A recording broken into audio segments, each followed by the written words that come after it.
Cindy Clifford, Riverhead. This is a letter written from one of the members of the Heart of Riverhead Civic Association that expresses some of the concerns, but let me start with, greetings, Town Board. One of our town council's ongoing priorities has been to make downtown a zero-tolerance, family-friendly destination. There are numerous treasured attractions from the aquarium to the east, to the library and Suffolk County Historical Society to the west.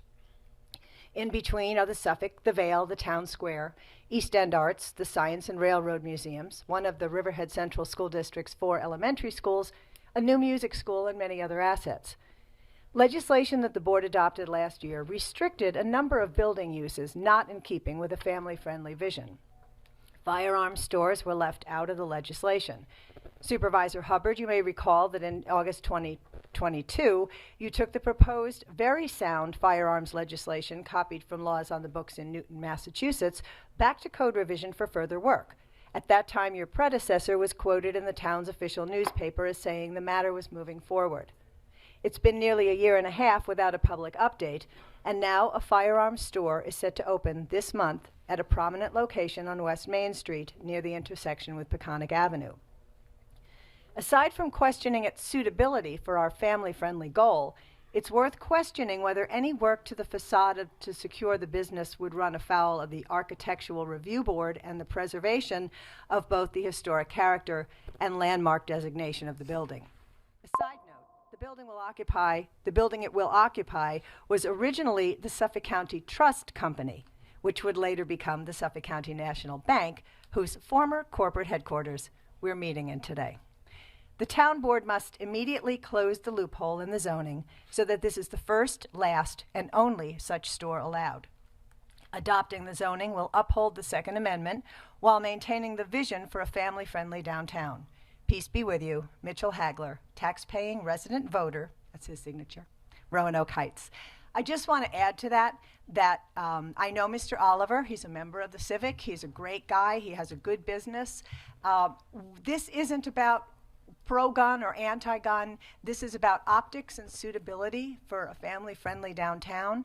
It's my understanding that a lot of the local businesses are concerned about it as well.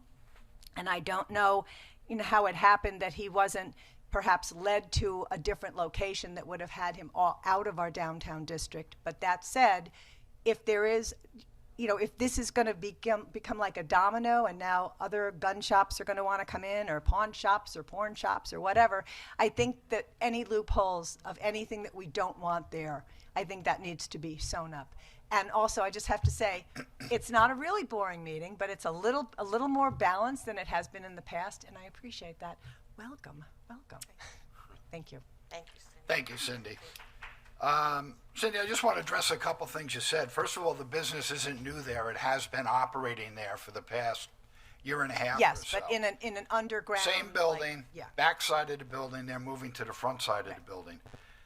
It is allowed because it's retail, okay? It's very simple with the zoning. It's a retail business, and it's allowed in that zoning. Now, having said that, we have worked with Mr. Oliver in trying to find other locations. He checked out several others. We gave him suggestions, and either the price was too expensive or it just didn't work out. The square footage wasn't there. So he did look, and he looked rather hard at that. Now, having said that, there are people that may disagree with what you consider family friendly. There are people that are avid shooters that shoot as a family. Children involved in that alongside the parents. So it is a family-friendly atmosphere. Now, we've also made it so that you're not going to be able to see inside this building. So if you're worried about driving through town and seeing guns on display, you're not going to be. Because Yeah, no, I understand that. Windows will be tinted. The signage will not indicate that this is a huge gun shop where, all these crazy things are going to happen, because in reality, nothing's going to happen. You have to be buzzed into the business. You can't just walk in off the street. So if you're worried about somebody coming in and robbing the place, the security is better there than any bank we have in town. Having said that, I understand people's concerns, but a lot of that is perception. The reality is he's been operating there without a single incident. And I keep going back to Columbia Care for medical marijuana, and when I was still thinking about running as a councilman, and how the pitchforks and the torches came out in the town, how this was going to be so god awful, there was going to be marijuana everywhere, everybody was going to be getting high, you can't put it near a school, you can't put it near a church.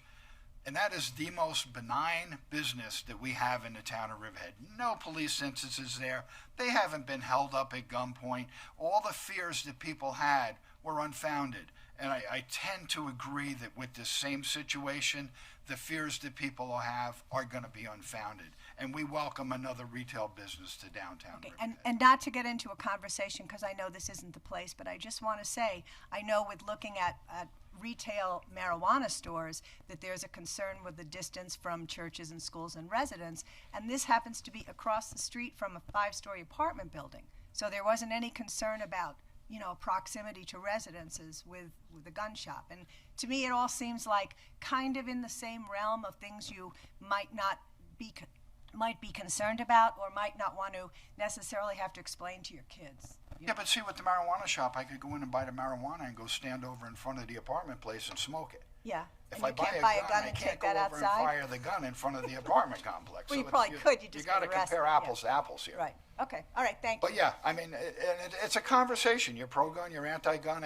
You But could again, talk all day about it. It's not a pro-gun, anti-gun issue. It's a suitability. The people I've been speaking to are not happy with it, and they're gun people, Tim. You know, they I have not enjoy spoken the with sport. one gun person who's unhappy with it. I will say that. Yeah. Yeah. Okay. But All right. so be it. Thank you, Cindy. Thanks for coming up.